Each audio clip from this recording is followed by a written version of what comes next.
Damn, you's a sexy bitch. A sexy bitch. Damn. To accept this call, press 5. To block this call and all you may begin speaking now. Kyle, Hey there, Joe. what's up? Hey, man. Super cool to meet you. Well, I appreciate you giving me a platform and a voice, Absolutely. You deserve it, man. The Quarantine King. That's what my friends call you. A little bit about myself. My name is Kyle Rinder. We started spending time in virtual reality after we finished your show, and we accidentally ended up creating the longest running comedy club in VR, featured across tons of press articles and things like that. And now we're launching a brand new talk show. It's called Rinder After Dark. And I think it's perfect for you to be one of the first guests on this. And you made quarantine tolerable, man. Thank you. man. Well, everybody says that, but man, it's hell in here. People have no idea. Oh, I'm sure, dude. I have no idea. I can't even pretend. So we've got some questions for me personally and some from our community. And let's start off with a hot topic, go right into it, man. What is up with these people eating cats in Ohio? What are your thoughts on all this? It's like emerging, right? You know, I watched that debate on TV, and I'm a Trump supporter, and I had to take my earphones out and quit watching it when he got to that part. It was like the man is so intelligent. I can't even believe shit like that comes out of his mouth sometimes. Yeah, it's pretty crazy. It is crazy. He could have talked about anything else, like the woman on the hiking trail that got murdered, or that other young girl that got raped and killed by illegal immigrants. But instead he picks a fucking subject of dogs and cats getting eaten. Oh man, I'm not gonna disagree with you, man. I think that America's on the same page there. It's just, would he be the best president to protect us from foreign allies or from foreign enemies? Absolutely. Because nobody's going to go up against him because he's crazy enough to take them out. But Yeah. and the economy was good when he was president. It's not his fault the pandemic came. Right. Absolutely. And not to get too political, but my community has a question for you. Who would last longer in a tiger pit, Trump or Harris? In a tiger pen? Yeah, in a tiger pit. Definitely Trump, because Harris would tuck tail and run. Look, and I'm going to tie that with how she and Biden look right now against Russia and anyone else. Their negotiating efforts suck ass. If they think giving $6 billion and 7 prisoners for 3 prisoners is a win, they need to go back to negotiating school, or trading Victor Boot for Brittany Griner. There you go. All they done was tell the world, if you want to fuck us over, still want to kidnap one of our citizens. Right. And we saw on social media today your posts. Are they really not giving you ketchup for your French fries, dude? Dude, let me tell you that after that debate, I had to call my people who run my social media, and I said, "Hey, you got to post this, okay? Because Harris wants to spend $200,000 to do transgender surgeries in prison. Really? And they on Wednesdays, and look, and I live at a bus stop with one of them.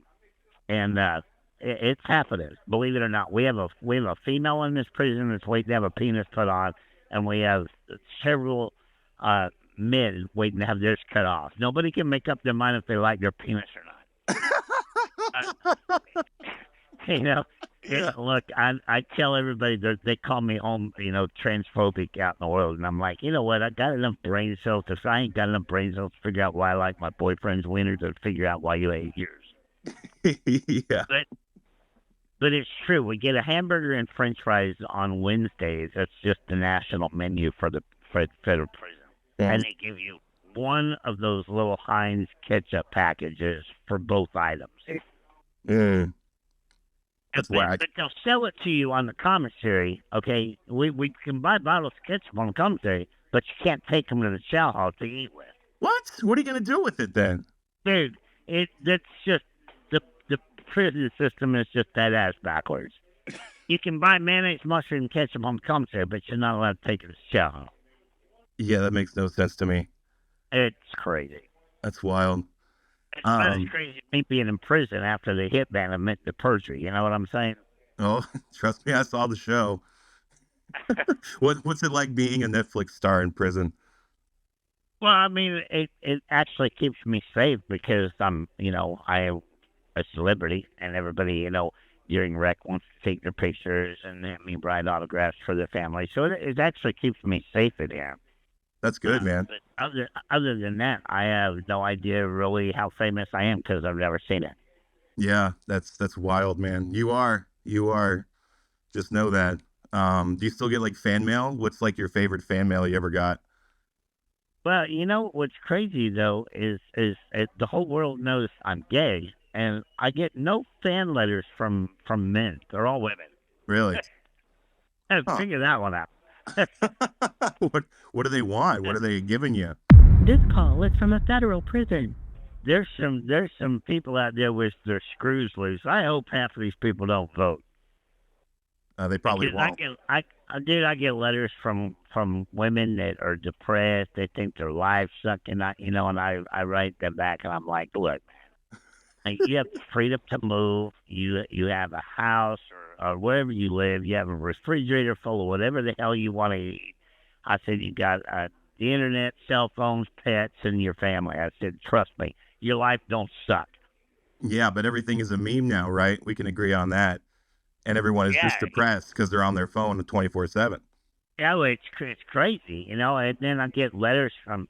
I don't know why people think I'm just rich because I didn't make a dime off of Netflix. I was in jail 2 years before Netflix was made and came out.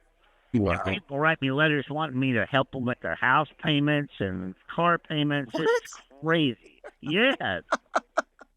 That's wild. Meanwhile, you're in federal prison. It doesn't make any sense. It doesn't. It doesn't. God. So have you like started like a tiger themed prison gang or anything? No, I stay away from all that shit. And, Good. And there's more drugs in here than there is out there. So, the war on drugs is bullshit. They need to just quit that. But I've made it. This month makes 7 years, going on 7 years, and I've made it 7 years without falling to becoming an inmate. Because most people been drunk all day, Right. And I refuse to become an inmate. So I'm coming home. One day I'm coming home. Good for you, man. Hell yeah. Keep it up. So my community has a question about one of the episodes, right? Okay. When your employee Kelsey lost her hand in that wild episode, you sprung into action quickly, alerting the authorities, making a homemade tourniquet with your belt, and then you said that famous line. It's the most famous line. I'm never going to financially recover from this. But the question is, why did you place the EMS bomber jacket on her? Were you trying to mask the smell of menstrual blood? If you go to YouTube wouldn't let me put the whole thing on YouTube because of the graphic content of her losing her arm. Sure. But I believe if you go to joeexoticofficial.com, and if it's not on there now, I'll make sure that my people put it on there tonight. If you look at the original video, because I have the original video of that, yeah. I didn't put that jacket on until the next day. Of course they would frame it that way. Netflix just, and it's the same way, because I finally got to watch Netflix for the Tiger King for the first time last month, because my lawyers brought it in here on the computer because we're filing a lawsuit against Netflix. Sure. And if they wanted to have made a real documentary, they would have showed the truth about everything. But it wasn't. It was about passing the Big Cat Safety Act, putting Joe in prison, making everybody had tigers look like fools so they could pass the Big Cat Safety Act. Because Saf, the girl that lost her arm, in all of the episodes that she was in, she's sitting in a chair in a junkyard. Come on. Right. Right. They tried to make my zoo look like that, and that's what they're being sued for, is defamation of character, using my footage without my permission, Mm-hmm. and my music, because they started all the bullshit that was not my music, that was Vince Johnson's music, and I finally won that lawsuit back in April of this year in Florida. So we're slowly climbing the ladder of taking my name back. Great. Good, man. Yeah. That's crazy that they cut it that way, because that was like the number one question we had was, what was the jacket about? You know? Yeah, no. See, I didn't even put the jacket on until the next day when I had to do the interview for World News. Because they came out there, and then it was like, well, you have animals in cages and they're dangerous. So, well, goddamn, every zoo has animals in cages that are dangerous. Right. Right. And more people get killed in big zoos than they do in private zoos. I believe it. But yeah, if I wouldn't have been there that day, she'd have died, because the staff would have let her bleed out. I mean, they were all standing around in awe, and I was pretty shocked myself, I because bet. I've never seen one of my employees with an arm ripped off. But I held my shit together until it was over. And the original footage that we have that is going to come out on the Return of the Tiger King, There you go. because we're already filming that. Awesome. You'll see that I held my shit together until I got her in the helicopter, and then I broke down, because I couldn't believe that one of my employees was laying there with the arm gone. Wow. You mentioned your music as well. We got a question about that. In your song, I Saw a Tiger, you sang, every time they move, every time they breathe, I can feel their power, I can feel their beast. Can you elaborate on that? Okay, well, everybody wants to know, well, how did you learn to work with tigers? Okay, I never saw a tiger in my life, not even in a zoo, until 1999. Okay. Okay. I started this sanctuary in memory of my brother, and all I had to start with was a deer. Me and my brother owned a deer, a red deer, and a buffalo. Okay, and Yeah. the city of Ardmore, the sheriff's department called me one day to come to Ardmore because they heard that we're building. This call is from a federal prison. Rescue these two tigers, a mountain lion and a black leopard that someone left and moved and left them in the backyard. Okay, so shit, man, I get the vet, we get the horse trailer, we go tranquilize these animals, we take them back to the zoo, Yeah. and that was when Brian was dying, and he was really ill in the house on hospice. And I was there alone. And hell, I locked myself in the cage with them to clean the cage, because they were sick and they didn't move around a whole lot. Sure. And then one day I went out to clean the cage, and here's 6 little baby tigers in the house, because they got healthy, they bred, they had cubs. And that was my first baby tigers. That's awesome. But I contribute it because, God gave me a gift to work with tigers and big animals like that. But I had no fear of dying, because I grew up wanting to kill myself. And that's another thing that Netflix didn't show, is how many times I actually tried suicide and overdosed, drove my car into a bridge and everything else over being gay. Wow. So I walked in that cage every day, could care less if I died. Sure.